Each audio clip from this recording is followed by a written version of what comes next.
भाई साहब अभी 11 बजे जो हमारे गमछे वाले भाई साहब है ना, आमिर सिद्दीकी, उनकी मैं वेट कर रहा था कि उनका वीडियो आया, मैं देखूं, फिर उसके बाद रिएक्ट करूं।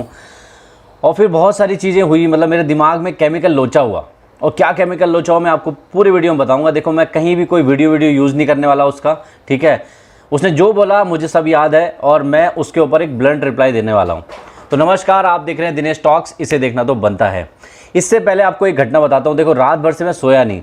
सुबह एक न्यूज़ मुझे पता चली कि ट्विटर अकाउंट रिस्ट्रिक्ट हो गया है कैरी मिनाटी का। मैं उसके ऊपर न्यूज़ कवर करने ही लगा था, लेकिन ट्विटर ने मेरे साथ धोखा कर दिया।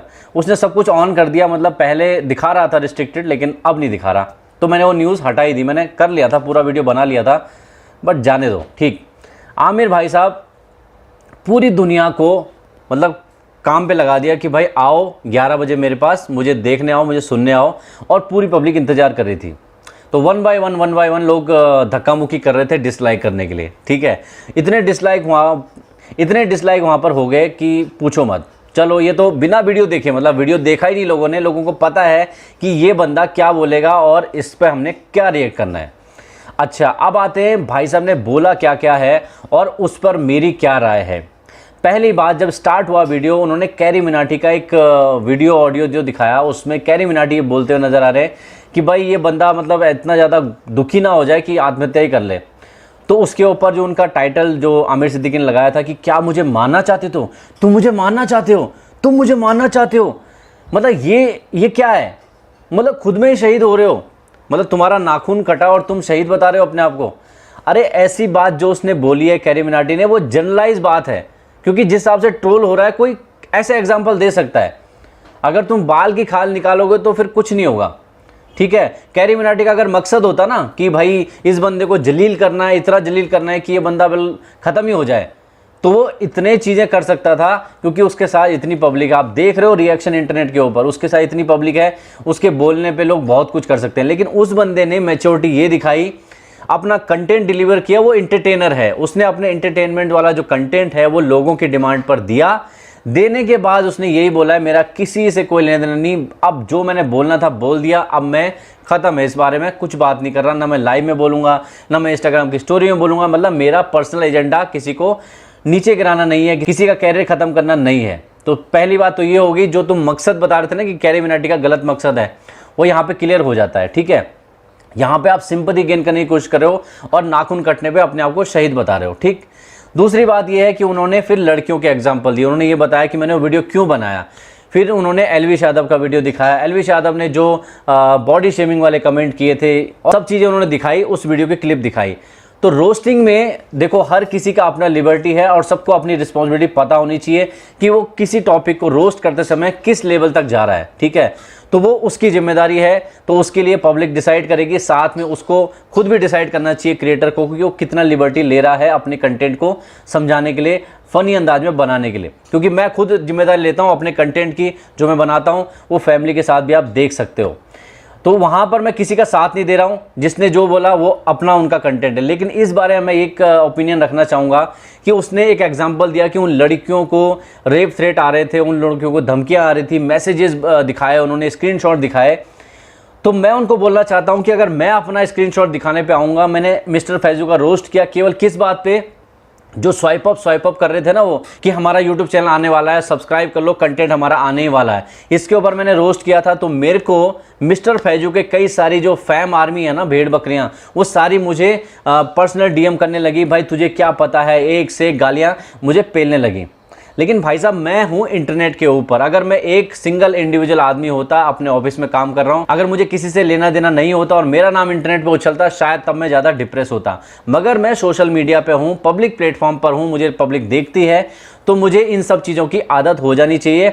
और जिन लड़कियों के तुमने स्क्रीनशॉट शेयर किए, वो अकेली नहीं है। लड़के या लड़कियां या जो भी सोशल मीडिया पर कोई कंटेंट डालते हैं, सबको हेट कमेंट आते हैं, सबको बहुत बुरी बुरी गालियां मिलती हैं। मतलब अगर एक एक वर्ड बाय वर्ड जाओगे ना सबकी गालियों पे, तो आप जी नहीं पाओगे। तो कहने का मतलब ये है कि उनको इग्नोर करना ही सोशल मीडिया में आगे बढ़ने का तरीका है। वही आपको मजबूत दिखाता है कि आप कितने मजबूत हो।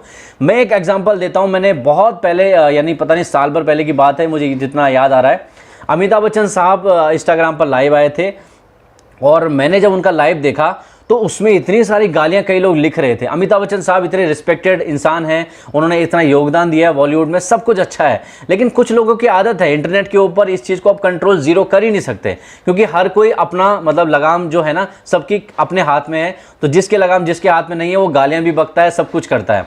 लेकिन जो सोशल मीडिया इन्फ्लुएंसर है, सेलिब्रिटी है, जो सोशल मीडिया पे आता है, उसको तो इस चीज़ का सामना करना ही करना है, चाहे वो जितना मर्जी बच के भाग ले, ठीक है।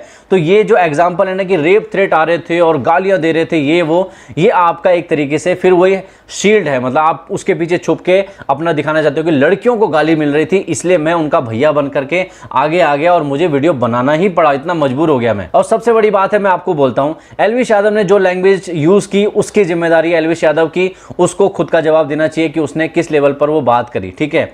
लेकिन मैं इस बात को इस चीज से कहना चाहता हूं, जिन लड़कियों का भी रोस्ट किया या जिन टिकटॉकर का भी रोस्ट किया वो आज से नहीं हो रहा, बहुत पहले से हो रहा है। कि मुझे क्या लगता है इस बार जो भी सोशल मीडिया इन्फ्लुएंसर का उन्होंने जिक्र किया उनको आगे आकर के अपना जो सच है वो बताना चाहिए था। किसी भाईजान को आगे नहीं करना चाहिए था, बजरंगी भाईजान को जो गमछा लेकर के उनकी तरफ से वकील बने, उनको खुद आना चाहिए था आगे और पब्लिक की सिंपैथी भी मिलती उनको कहना चाहिए था कि ये देखो हमने जो हमारा काम है वो एक एंटरटेनर का काम है, हम टिकटॉक पर डांस करते हैं, लिप सिंक करते हैं, कुछ भी करते हैं, पब्लिक एंटरटेनमेंट के लिए करते हैं, तो हमें प्लीज ऐसा गालियां मत दो। और जो यूट्यूबर की बात है, इन सभी का रिस्पेक्ट है या जो भी है, मतलब अपना दिल की बात रखते हैं कि भाई प्लीज हमारे साथ ऐसी बुलिंग मत करो, हम लोगों का जो काम है वो लोगों को एंटरटेन करना है, हम किसी से नफरत नहीं करते, अपना पक्ष रखते या अपना स्क्रीनशॉट खुद रखते हैं अपने प्रोफाइल में।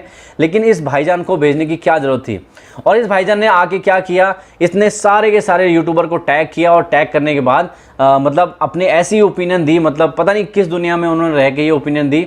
और आपने देखा ही होगा कि उनको पानी पिला पिला के लोगों ने धोया है, जब धोया है तब जाके इनका रंग निकला है और अब ये आपको ऐसे ठंडे अंदाज में दिख रहे थे पूरे वीडियो में, आपको इनकी आवाज से दिख सकता है। पहले तो ये इससे बॉय आमिर सिद्दीकी और उसके बाद लाफा लगाऊंगा, और आज आपकी जो बॉडी लैंग्वेज है उससे पता लग गया है कि आपने क्या किया, लेकिन आपको अपनी गलती का एहसास था, ये बात अच्छी है।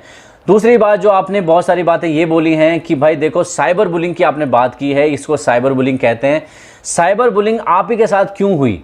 सबसे बड़ी बात है कि आपको वकील नहीं बनना चाहिए था बेवजह का, और अभी भी स्मार्ट खेलने की कोशिश कर रहे हो। आपने ये जो छोटा वीडियो बनाया ना, अगर इसमें आप केवल ये कहते हैं कि भाई जो भी बातें हुई है प्लीज़ सॉरी इस चीज़ के लिए, और मुझे लगता है मैंने ज़्यादा बोल दिया, गलती हो गई, ज़्यादा एग्जाम्पल देने की कोशिश आपने फिर से करी है और फिर से आप पिलोगे। मतलब पब्लिक में जो आपका एक तरीके से आपका जो इमेज गया है ना वो इसी तरीके का गया, ढेले भर का भी दिमाग नहीं है, और जो आप पावरफुल अपनी जो बातें रख सकते थे आपको रखनी चाहिए थी, लेकिन ये मौका भी आपने खो दिया है। और एक बात और कह दूं, आपने बोला कि MTV का अवार्ड हुआ था वहां पर कैरी मिनाटी को, वहां पर उनको अवार्ड मिला था सोशल कॉज के लिए। तो मैं आपको बता दूं, जो आपने एग्जाम्पल दिया ना कि मुझे लगा ये बंदा सोशल मीडिया इन्फ्लुएंसर है तो मैंने इसको इसलिए टैग किया ताकि ये एल्विश यादव को समझाए, लक्ष्य चौधरी को समझाए, और समझाने के बाद ये सब शांति हो जाए। भाई साहब, जो कैरी मिनाटी को अवार्ड मिला था MTV सोशल कॉज जो भी आप बता रहे हो, वो उसलिए नहीं मिला था कि वो अपने कंटेंट में गालियां देते हैं, रोस्ट करते हैं, उसको देखकर नहीं मिला था। वो लोगों की मदद करते हैं, लाइव स्ट्रीम में फंड इकट्ठा करते हैं, वहाँ पर मदद जनरेट करते हैं, फिर लोगों को वहाँ पर हेल्प करते हैं। बहुत बार किया है कैरी मिनाटी ने, तो सोशल कॉज में हमेशा आगे रहे, इसलिए मिला था। तो पहले रिसर्च कर लिया करो अपने पॉइंट रखने के लिए, उसके बाद बोलोगे तो लोग आपकी बातों को समझेंगे। अगर आपके अंदर नहीं है उतना दिमाग, लॉजिक है, जो भी है, तो आपको एटलीस्ट सॉरी बोल करके, हाथ जोड़ करके ख़त्म कर देना चाहिए था मामला। लेकिन आपको अपना वकील पना तो छोड़ना नहीं है, आप ज़रूर उसमें डालोगे कि भाई ये कहा मेरे को तो आत्महत्या करने के लिए मजबूर कर दिया और लड़कियों को गाली दे रही थी तो मैं आ गया यहाँ पर देवदूत बन के। तो ये सब लॉजिक मत दो। आपने जो सॉरी कहा मुझे अच्छा लगा सुन करके, एटलीस्ट आपने वो बैक स्टेप लिया, आपने पोस्ट भी डिलीट कर दी, वो भी अच्छा लगा, यानी पॉजिटिव आपने साइन दिखाए। लेकिन फिर लॉजिक के साथ आते हो वहीं पे ले जाओगे, मुझे पक्का यकीन है आपके लॉजिक अब आपको भारी पड़ने वाले हैं फिर से।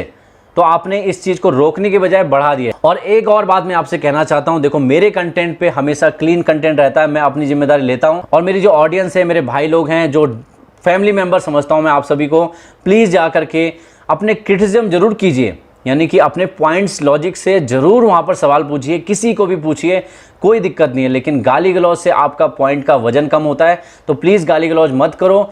और जो भी आपको, अगर मान लो आमिर सिद्दीकी को कुछ कहना है या किसी को भी कुछ कहना जिससे आप कुछ सवाल पूछना चाहते हो, लॉजिक रखो सामने, प्लीज़ गाली का यूज़ मत करो, क्योंकि गाली देने से आपकी बात का ही वजन खत्म हो जाता है।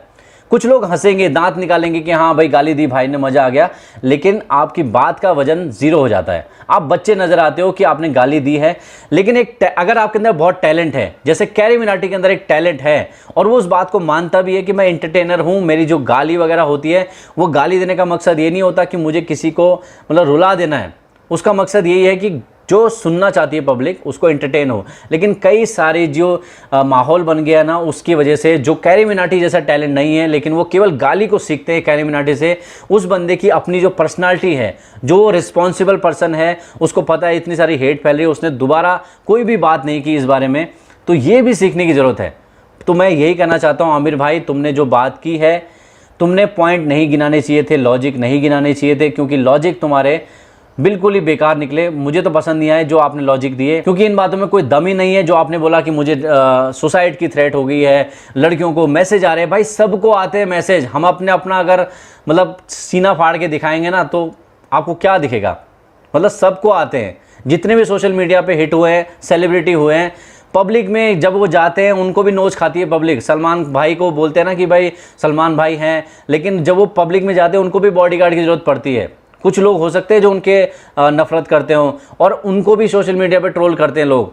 तो कहने का मतलब ऐसे में तो सलमान भाई मुश्किल हो जाएगा उनका सब कुछ काम करना। सब काम कर रहे हैं ना, तो इसलिए ये जो आड़ लेना है ना कि लड़कियों को थ्रेट कमेंट आ रहे थे, वो इसीलिए आ रहे थे क्योंकि ये आते हैं सोशल मीडिया पे। हमें भी आते हैं, हम लड़के हैं, इसका मतलब ये नहीं कि हमारा कोई दर्द नहीं है, हमें भी आते हैं। लेकिन हमारे पास वही है कि अपना अगर हमें काम करना है, इतनी हिम्मत है हमारे अंदर सोशल मीडिया में प्रेजेंट करने की, अपना चेहरा दिखाने की, तो इसीलिए हमको आना ही पड़ता है और इन सब चीज़ों को इग्नोर ही करना पड़ता है। इसलिए सोशल बुलिंग वाला ड्रामा बंद करो, ठीक है। तो बस मुझे ये कहना था दोस्तों, प्लीज़ गाली मत देना। जो भी लोग हो, किसी को भी नफरत करते हो आप, नफरत की कोई जगह नहीं है हमारे चैनल के ऊपर। तो मेरे फैमिली मेम्बर, मेरे भाई लोग, मेरे प्यारे लोग, प्लीज़ कमेंट में अपने जो भी क्रिटिसिज्म है, लॉजिक है, सब रखो, लेकिन गाली नहीं। तो बस दोस्तों इतना ही कहना था मुझे आपसे। क्या कहना, आपका विचार जरूर शेयर कीजिए। तो बस दोस्तों अभी के लिए इतना ही, मिलता हूँ नेक्स्ट वीडियो में, तब तक के लिए